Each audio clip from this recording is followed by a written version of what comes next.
성경 말씀 함께 보겠습니다. 오늘 우리에게 주신 하나님의 말씀은 신약 성경 요한계시록 12장 1절부터 6절 말씀입니다. 찾으셨으면 제가 봉독하겠습니다. 하늘에 큰 이적이 보이니 해를 옷 입은 한 여자가 있는데 그 발 아래에는 달이 있고 그 머리에는 12별의 관을 썼더라. 이 여자가 아이를 베어 해산하게 되매 아파서 애를 쓰며 부르짖더라. 하늘에 또 다른 이적이 보이니 보라, 한 큰 붉은 용이 있어 머리가 7이요 뿔이 10이라.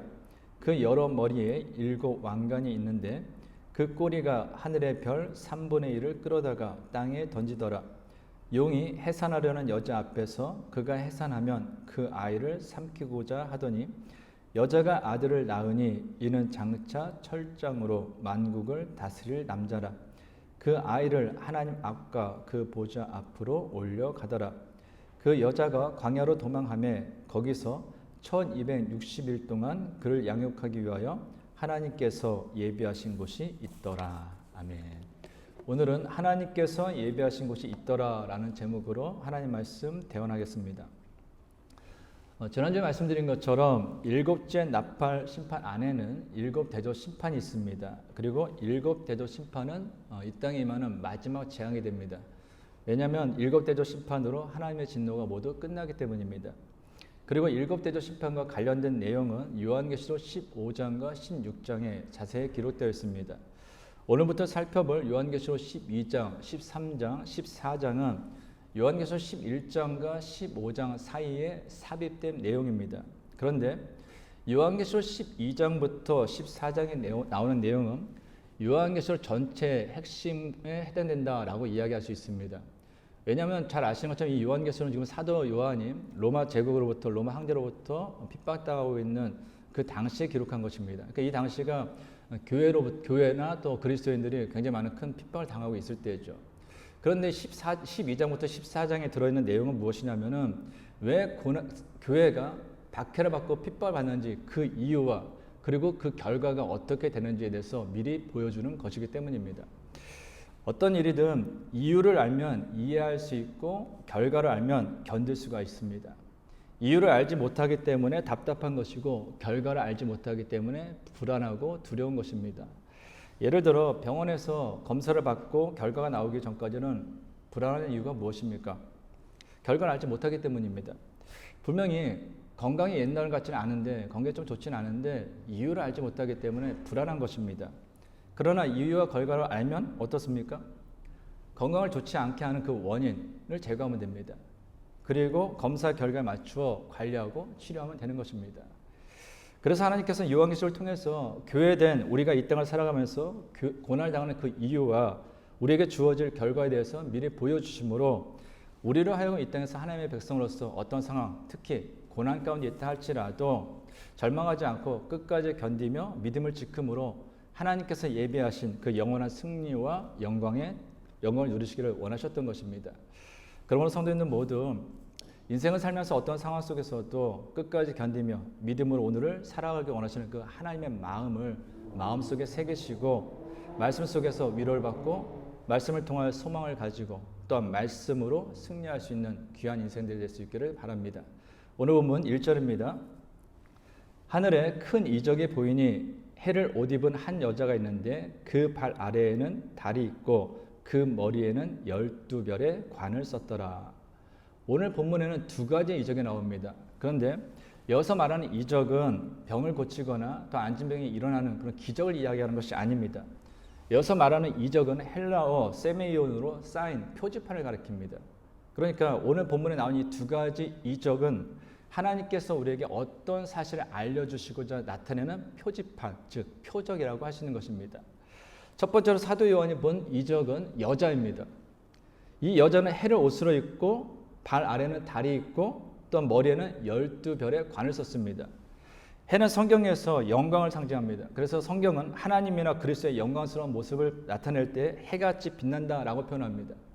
그러므로 이 여자가 해를 입었다라는 것은 이 여자가 하나님의 영광을 입고 있다라는 것을 의미하는 것입니다.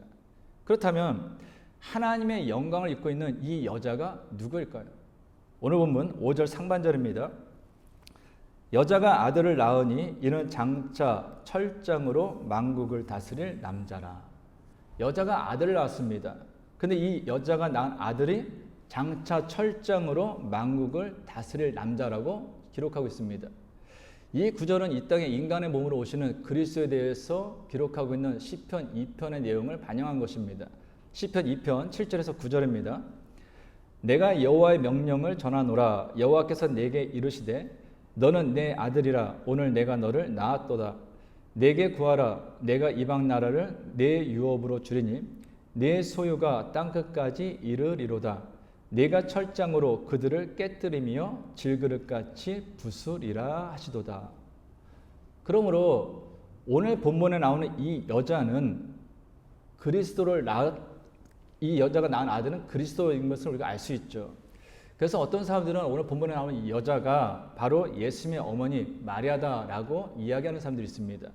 근데 그렇게 되면은 문제가 좀 생기는 것이 오늘 본문 요한계시록 12장 전체를 문자적으로 좀 해석해야 됩니다. 그렇게 되면 이 전체적인 해석이 좀 불가능해지는 거예요. 왜냐하면 요한계시록 12장에는 이 여자가 사탄인 용에 의해서 핍박을 받는다라는 내용도 나오고 그 여자의 남은 자손들이 핍박을 받는다라는 이야기가 기록되어 있기 때문입니다. 그래서 이 여자를 구체적인 어떤 특정 인물, 즉 예수님의 어머니 마리아다라고 보기는 좀 어렵습니다. 그래서 많은 학자들은 이 여자를 교회를 상징하는 것으로 보고 있습니다. 특히 여기서는 고난 가운데 있는 하나님의 백성들을 구원할 그리스도를 간절히 기다리는 구약교회 이스라엘 백성들을 상징하는 것으로 좀 생각합니다. 그 이유는 이어지는 2절을 통해서 우리가 좀 알 수 있습니다. 오늘 2절입니다. 이 여자가 아이를 베어 해산하게 되매 아파서 애를 쓰며 부르짖더라. 이 여자는 지금 아이를 임신했습니다. 근데 임신했을 뿐만 아니라 해산하는 고통 가운데 부르짖고 있다라고 이야기를 하고 있어요. 근데 이러한 해산의 고통 가운데 있는 여자는 구약에서 이스라엘을 상징할 때 사용하였습니다. 이사야 26장 17절입니다. 여호와여, 잉태한 여인이 산기가 임박하여 산골을 겪으며 부르짖음 같이 우리가 주 앞에서 그와 같으니이다. 미가서 4장 10절입니다. 딸 시온이여, 해산한 여인처럼 힘들여 낳을지어다. 이제 내가 성읍에서 나가서 들에 거주하며 또 바벨론까지 이르러 거기서 구원을 얻으리니 여호와께서 거기서 너를 내 원수들의 손에서 속량하여 내시리라. 지금 본문에 나온 이 여자는 교회를 가리킨다라는 거예요. 그런데 구약교회든 신약교회든 두 교회는 모두 하나님의 유니버셜 처치, 우주적 교회, 보편적 교회입니다. 그래서 이 여자는 구약교회다, 신약교회다 이렇게 따로 이야기하기보다는 구약과 신약교회를 합한 하나님의 교회를 모두 상징하는 것으로 보는 것이 좀 맞습니다. 여러분 2절 우리 다시 한번 읽겠습니다. 이 여자가 아이를 베어 해산하게 되매 아파서 애를 쓰며 부르짖더라. 방금 이 2절을 보면은 좀 이상한 점이 좀 발견되지 않습니까? 앞에서 이 여자는 교회를 상징한다고 했어요. 그리고 이 여자가 낳는 이 아들은 그리스도를 상징한다고 했습니다. 그럼 잘 생각해 보세요. 상식적으로 보면은 그리스도가 교회를 낳는 것이 좀 맞죠. 그렇잖아요. 그리스도가 교회를 낳는다. 그런데 지금 오늘 보면 2절에서는 반대로 되어 있다라는 거예요. 여자가 아이를 낳았다. 즉 교회가 그리스도를 낳았다라고 되어 있다라는 것입니다. 그래서 어떤 사람들은 이 여자를 신약교회, 교회 중에서도 신약교회를 상징한다. 그리고 이 여자가 낳은 아이는 그리스도인을 상징한다라고 이야기합니다. 그럼 좀 맞죠? 교회가 그리스도인을 낳는다라고 하니까요. 그런데 그렇게 되면 위에서 말씀드린 5절에 나오는 아들이 그리스도인이 되어야 돼요. 그렇게 되면 5절에 나오는 장차 철장으로 만국을 다스릴 그 남자가 그리스도인을 의미하게 되는 것이고 시편 2편에 기록되어 있는 이 땅에 인간으로서 오신 그 그리스도에 대한 예언의 말씀이 아니라 그리스도인에 대한 예언의 말씀이 되는 거예요. 또 뒤에서 살펴보겠지만 교회는 사탄의 핍박과 박해를 받아 광야로 도망가는데 교회의 구성인인 그리스도인은 하나님의 부름을 받아 하늘을 올라가는 좀 넌센스가 발생한다라는 것입니다. 성경은 어떤 하나의 구절을 해석하기 위해서 인간의 생각과 지식, 경험과 상식에 비추어 해석하게 되면 성경 전체가 좀 다 틀어질 수 있다라는 것입니다. 여기서 여자가 아이를 낳는다, 즉 교회가 그리스도를 낳는다라는 표현은요, 예수 그리스도는 신성적인 표현에 신성적인 신성을 가지고 있기 때문에 하나님의 성 맞아요. 그러나 인성적인 측면에서는 인간인 것이 또 맞는 거죠. 그래서 다윗의 후손으로 태어나셨다라는 것을 표현하는 것입니다. 마태복음 1장 1절입니다. 아브라함과 다윗의 자손 예수 그리스도의 계보라. 또 로마서 1장 3절 4절입니다. 그의 아들에 관하여 말하면 육신으로는 다윗의 혈통에서 나셨고 성결의 영으로는 죽은 자들 가운데서 부활하사 능력으로 하나님의 아들로 선포되셨으니 곧 우리 주 예수 그리스도시니라. 예수 그리스도는 신으로서 하나님이시지만 또 이 땅에 오시는 인간을 오시는 인간인 거예요. 그런 의미에서 구약의 교회로부터 그리스도, 예수 그리스도가 태어났다라는 그 표현이 가능하게 된다라는 것이죠. 그러나 앞에서 말씀드린 것처럼 구약 백성이든 신약 백성이든 모두 동일한 하나님의 백성이기 때문에 오늘 본문에 나오는 이 여자는 구약 교회, 신약 교회, 어느 교회를 특정하는 것이 아니라 모든 교회를 상징한다라는 것이 보는 것이 옳다라는 것입니다.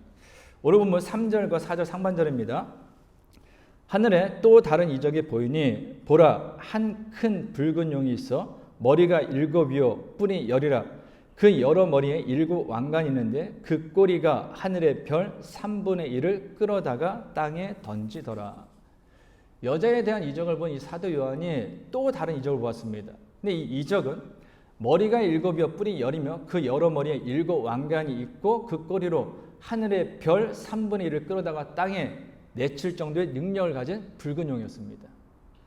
붉은 것은 붉은색은 피를 의미합니다. 또 피는 죽음을 의미하죠. 그러므로 이 용은 자신이 가진 그 막강한 힘을 이용하여서 이 땅에 파괴와 죽음을 가져올 것을 보여주는 것입니다.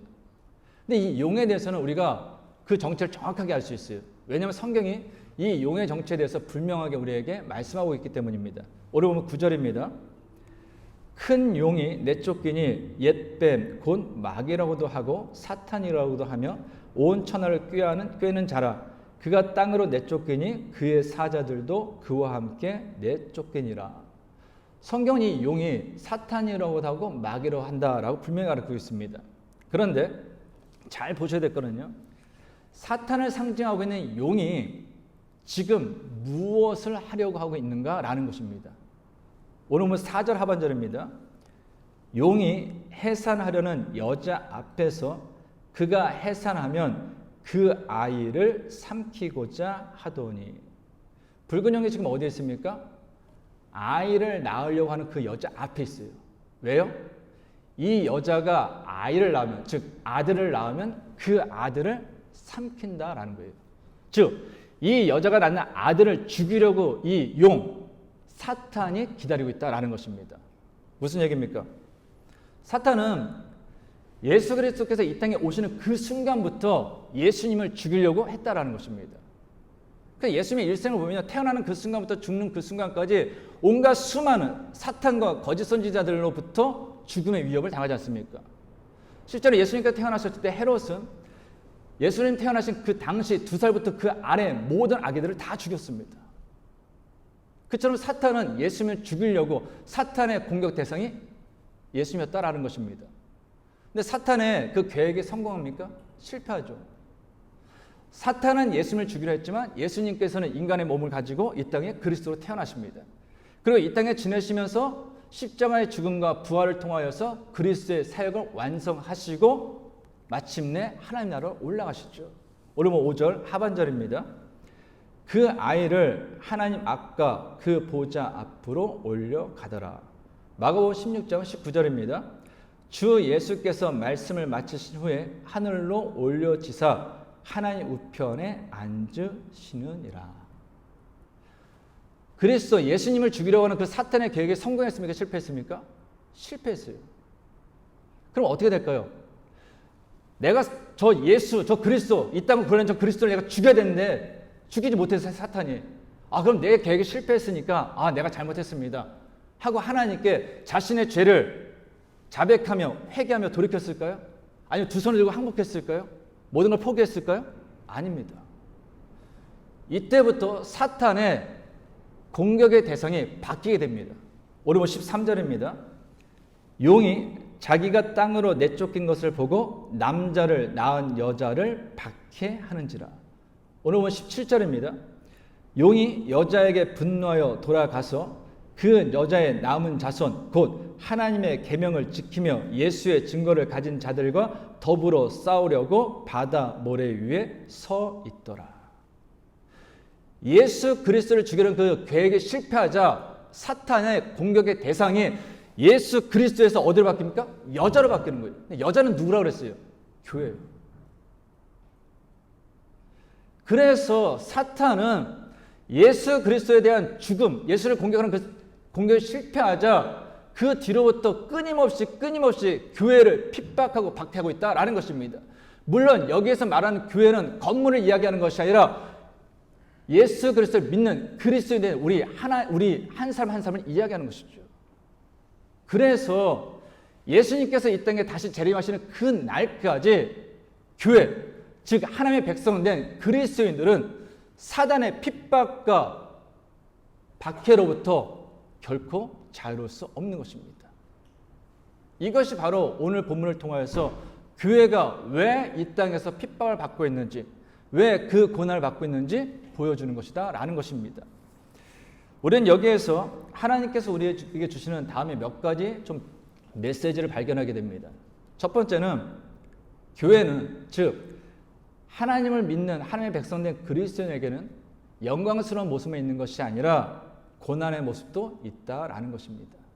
오늘 보면 6절입니다. 그 여자가 광야로 도망하며 거기서 1260일 동안 그를 양육하기 위하여 하나님께서 예배하신 곳이 있더라. 사탄의 공격을 피해 여자가 어디로 도망합니까? 광야로 도망합니다. 광야는 안식도 없고 평안도 없고 하루하루 먹고 사는 것을 걱정해야 되는 곳입니다. 사탄의 핍박과 박해가 얼마나 심했으면 이 광야로 이 여자가 도망했겠습니까? 오늘 보면 1절에서 말씀드렸던 것처럼 교회를 상징하는 이 여자는 해를 옷으로 입고 발 아래는 달이 있고 머리에는 12별의 관을 쓸 정도로 영광스러운 모습이 있습니다. 그러나 반대로 이 교회에는 그 고난을 상징하는 그 광야에 머무를 정도로, 그 광야를 피해야 될 정도로 고난의 모습도 있다라는 것이에요. 교회는 결코 영광스러운 모습만 있는 것이 아닙니다. 교회는 결코 하나님께서 주시는 영광의 열매만 따먹을 수 있는 것이 아니라라는 것이에요. 그리스도인을 살아간다는 것이 무엇입니까? 그리스도인을 살아간다라는 것은 십자가에 내 욕심과 욕망과 정욕을 못 갖고 오직 하나님의 말씀에 순종하여 하나님 나라를 바라보며 살아가는 것을 의미하는 거예요. 근데 생각해 보세요. 하나님 말씀대로 살아가면 우리는 세상으로부터 미움을 받을 수밖에 없습니다. 왜요? 세상은 사탄의 권세 아래에 있기 때문이에요. 그래서 예수님께서도 이 땅에 오셨을 때 고난을 받으신 것입니다. 그러므로 우리가 인생을 살면서요, 복이 있는 것처럼, 영광이 있는 것처럼, 칭찬이 있는 것처럼, 고난당하는 것도 당연한 삶의 일부분을 여기는 것처럼 그리스도인으로 살아간다라는 것은 내가 그리스도인이기 때문에 영광을 얻는 것도 있지만 당연히 그리스도인이기 때문에 고난받는 것도 내 삶의 일부분이다라고 우리는 인정할 수 있어야 된다라는 거예요. 그래야 고난을 경험할 때 불평하지 않을 수 있습니다. 고난을 경험할 때 하나님에 대해서 불신하지 않을 수 있어요. 고난을 경험할 때 원망하지 않을 수 있다라는 거예요. 그리고 그 고난을 두려워하지 않을 수 있다라는 것입니다. 두 번째는 그리스도인으로서 오늘 우리가 당하는 고난은 우리가 하나님께 속한 사람임을 증명해주는 증거가 된다라는 것입니다. 요한복음 15장 18절 19절입니다. 세상이 너희를 미워하면 너희보다 먼저 나를 미워한 줄을 알라. 너희가 세상에 속하였으면 세상이 자기의 것을 사랑할 것이나 너희는 세상에 속한 자가 아니요 도리어 내가 너희를 세상에서 택하였기 때문에 세상이 너희를 미워하느니라. 아멘. 예수님께서 뭐라고 하셨습니까? 세상이 우리를 미워하는 이유가 무엇이다? 우리가 세상에 속하였지 않기 때문이에요.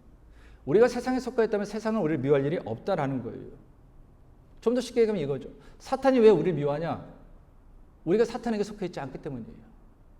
우리가 사탄에게 속해 있지 않고 하나님께 속해 있기 때문에 당연히 사탄은 하나님을 대적하듯이 우리를 대적한다라는 것이에요. 생각해 보십시오. 그리스도는 예수를 믿기 전에 세상을 속해 있던 사람입니다. 근데 예수를 믿은 이후로 신분이 바뀌어요. 세상에 속해 있던 내가 하나님께로 속했어요. 세상의 법칙대로 살던 내가, 세상의 가치로 살던 내가 하나님의 말씀대로, 하나님 나라의 가치관대로 살아가려고 바뀐다라는 거예요. 그러니 세상에서 볼 때는 내가 싫은 거예요. 내가 보기가 불편한 겁니다. 삭개오 한번 예를 한번 생각해 보세요. 삭개오는 예수를 만난 이후로 자신의 삶을 돌이킵니다. 내가 세리로 일하면서 사람들에게 너무 불이하게 더 많은 세금을 거뒀구나. 그들 내가 쥐어짰구나. 그 사실을 깨닫고 어떻게 합니까? 자신이 있는 일부 재산, 그리고 자신이 사람들로부터 억지로 뺏은 돈들을 다시 다 몇 배를 줘서 돌려주게 됩니다. 삭개오로부터 재물을 받는 사람들은 너무나 좋았겠죠. 야, 저 사람 역시 예수님 만나니까 변화되는구나. 야, 정말 대단한데? 라고 박수를 보냈을 것입니다. 근데 잘 생각해 보세요. 과연 이 삭개오와 같이 일을 했던 다른 세리들도 삭개오를 좋아했을까요? 야, 너 정말 잘했구나. 나도 이제 너처럼 그렇게 해야겠는데? 나도 정직하게 일해야지. 나도 다른 사람들보다 더 많이 받은 거 다 돌려줘야지. 그렇게 생각했을까요? 아닐 것입니다. 야, 삭개오, 너 미친 거 아니야? 아니, 예수 한번 만나던 미친 거 아니야? 너 그렇게 해서 이 세상 살아갈 수 있을 것 같아? 야, 그냥 살던 대로 살아. 네가 언제부터 그렇게 고귀하게 살았다고? 너 방금 전까지 나랑 똑같이 살았어? 이렇게 이야기하면서 협박하거나 아니면 다시 돌아오라고 유혹하지 않았겠습니까?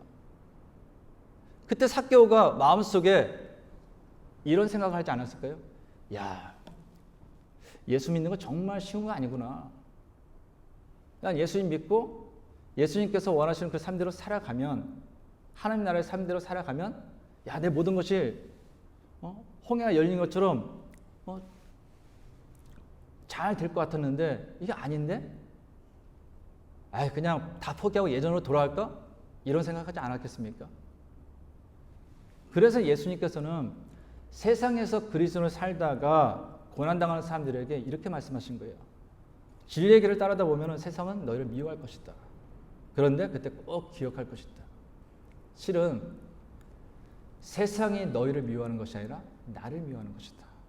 그리고 세상이 너희를 핍박하거든 너희가 나를 잘 따르고 있는 것이며 내게 속한 자임을 확증하는 것이다. 그렇죠. 세상이 그리스도인으로서 하나님의 말씀에 순종하여 살아가는 우리의 삶으로 인해서 우리를 미워한다면 그것은 우리가 바른 길을 가고 있다는 증거입니다. 그것은 내가 하나님께 속한 사람으로서 바른 믿음의 길을 걸어가고 있다는 증거예요. 역설적으로도요. 사탄이 내 믿음을 인정해 주는 것입니다. 사탄이 예수 그리스도를 공격하다가 그게 실패하고서 교회를 공격했다고 했습니다. 어떤 교회를 공격했겠습니까? 예수 그리스도의 길을 따라하는 그 진리를 따르는 그 교회를 공격했겠죠. 그 속에 그리스도가 있는 참된 그리스도를 공격하지 않겠습니까? 이름뿐인 그리스도인, 이름뿐인 교회를 사단도 알죠. 가짜구나. 가짜는 그냥 두는 거예요. 어차피 너는 쭉정이니까. 어차피 너는 염소니까. 그러면 성도 여러분, 신앙생활을 하다가 난 정말로 믿음으로 그리스도인답게 예수님께서 걸어가신 그 길을 정말로 걸어가는데 그것 때문에 고난을 당한다면 기뻐하십시오. 사탄도 인정하고 하나님도 인정하고 이 땅에는 모든 믿음의 사람, 믿음의 후배들이 여러분의 삶을 인정하기 때문입니다. 오히려 우리가 정말로 근심하고 슬퍼해야 될 것은 무엇이냐? 내가 그리스도인으로서 이 땅에 살아가는데 세상에서 어떤 고난도 당하지 않는가? 세상에 살면서 아무런 갈등이 없는 것이 더 우리가 근심해야 될 일이다라는 거예요. 세상에 추구하는 것은요, 인간의 욕심과 인간의 욕망입니다. 인간의 욕심과 인간의 욕망이 세상을 지배해요. 그리고 이미 이 세상은 물질, 돈이 신입니다. 돈 앞에서는 부모, 자식, 형제, 하나님도 없는 것이 이 세상이에요. 돈이라면 사람을 죽이지 않습니까? 돈이라면 사람을 팔지 않습니까? 돈이라면 방금 전까지 목숨을 나눈 것 같은 친구가 등을 돌리지 않습니까? 이와 같은 세상에서 하나님의 말씀을 쫓아 바른 그리스도를 살아간다면 우리는 결혼, 학업, 직장, 인간관계 등 삶의 다양한 부분에서 우리는 갈등할 수밖에 없습니다. 때로는 양심에 야 정말 이래도 되나 싶을 때가 있다라는 거예요. 이거는 그리스도인으로서 마땅히 겪어야 되는 것입니다. 근데 만약에 그리스도인을 하면서도 그와 같은 세상을 살면서 어떤 갈등도 없다면, 그리스도를 하면서 세상으로부터 내가 진리를 쫓아가는데 어떤 고난도 없다면, 그것이 바로 나 정말로 예수님을 믿는 사람으로서 그 진리의 길을 진심으로 따라가고 있는지, 진지하게 따라가고 있는지, 하나님 나라의 소망을 두고 살아가고 있는지, 적어도 성도 여러분, 마지막 순간이 오시기 전에 스스로에게 한 번쯤은 진지하게 질문해 보셔야 됩니다. 그렇지 않고서는요, 우리가 아무리 오랫동안 예배를 드리고 말씀을 드리고 입으로 그리스도라 고백하다 할지라도 우리의 삶은 바뀌지 않을 것입니다. 세 번째는 아무리 사탄이 우리를 공격해도 우리는 하나님으로부터 철저하게 보호를 받는다라는 것입니다. 오늘 보면 6절 다시 읽겠습니다.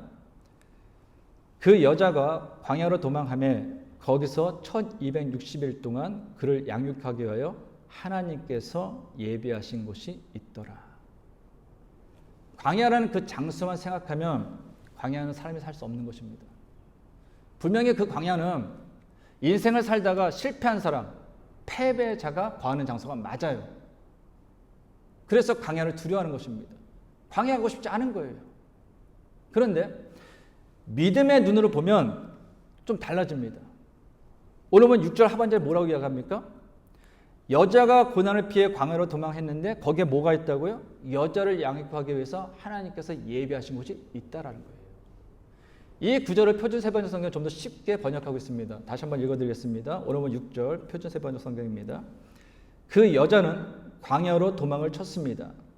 거기에는 1260일 동안 사람들이 그 여자를 먹여 살리도록 하나님께서 마련해 주신 곳이 있었습니다. 아무리 사탄이 공격을 하고 하나님의 백성을 공격해도 하나님께서는 그 백성들을, 당신의 백성들을, 당신의 자녀들, 당신의 교회를 철저하게 보호하고 지켜주시고 먹여 살려주신다라는 것이죠. 우리는 이와 같은 모습을 광야 생활 40년 동안 이스라엘 백성들을 통해서 볼 수 있지 않습니까? 신명기 8장 4절입니다. 이 40년 동안에 내 의복이 헤어지지 아니하고 내 발이 부르트지 아니하였느니라. 이스라엘 백성들이 40년 동안 광야 생활을 했습니다.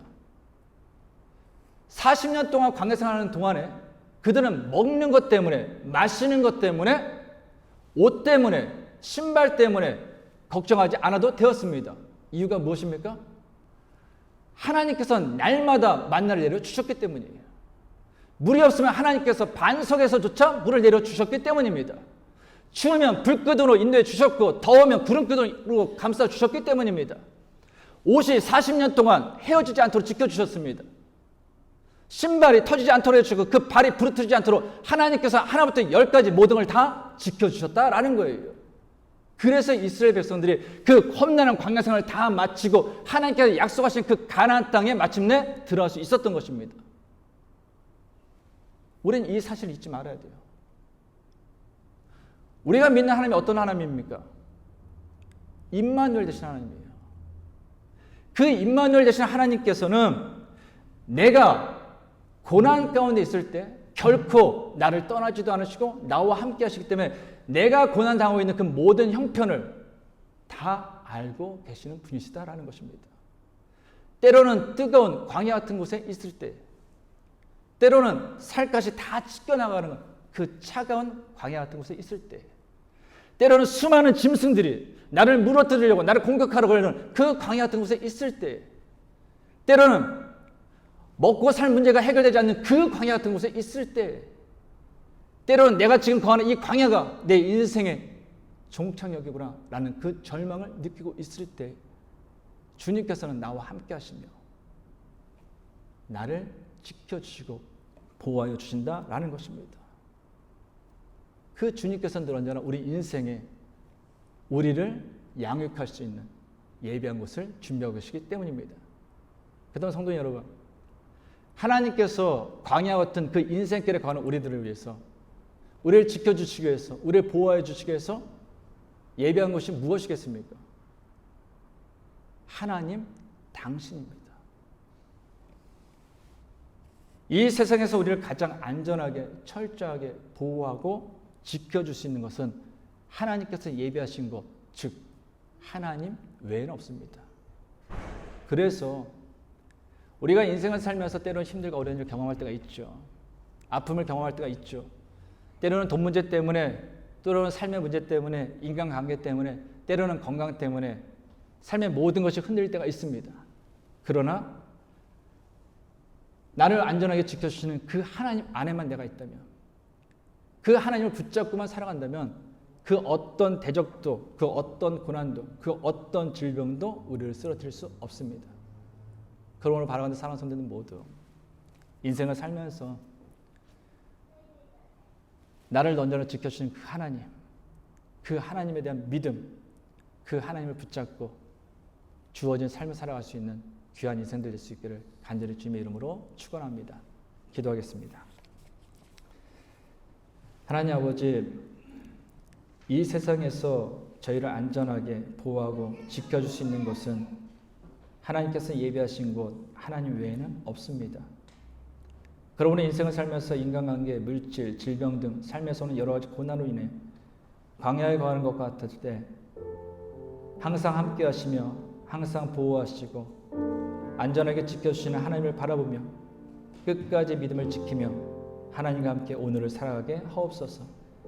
그리고 결국에는 하나님께서 예비하신 영광으로 가득한 승리의 자리에 동참하게 하옵소서. 예수님의 이름으로 기도하옵나이다. 아멘. 이 시간 아침 일어나셔서 찬양하는 하나님 앞에 기도합니다.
사랑하는 성도 여러분, 하나님께서는 단 한 번도 우리에게 걱정해라, 두려워해라, 염려해라, 슬퍼하라 말씀하지 않으셨습니다.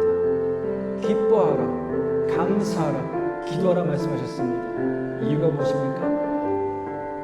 하나님께서 책임져 주시기 때문입니다. 하나님께서 우리를 양육하기 위해 하나님께서 이 땅에서 우리를 지켜주실 영원한 안식처가 되어주시기 때문입니다.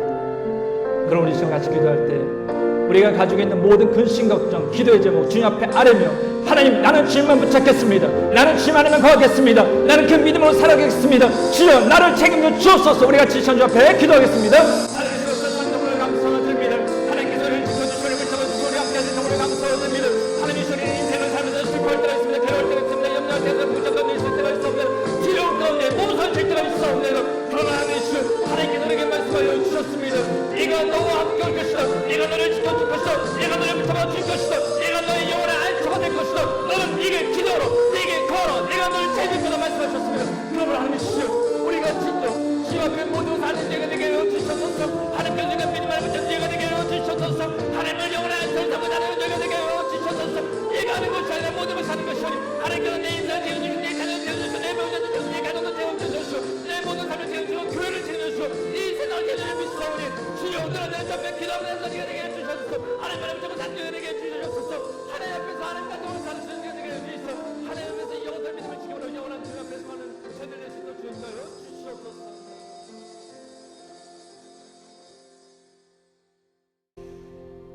이제는 우리 주 예수 그리스도의 은혜와 하나님의 크신 사랑과 성령님의 교통하심이 이 세상에서 우리를 안전하게 보호하고 지켜줄 수 있는 곳은 하나님께서 예비하신 곳, 하나님 외에는 없음을 알고 이제 인생을 살면서 경험하게 되는 다양한 고난으로 인하여 광야에 거는 것과 같을 때 더욱더 하나님을 바라보며 끝까지 믿음을 지키며 살아가길 원하는 모든 성도들과 가정과 세워진 기업이 이제로부터 영원까지 함께 하시기를 간절히 축원하옵나이다. 아멘.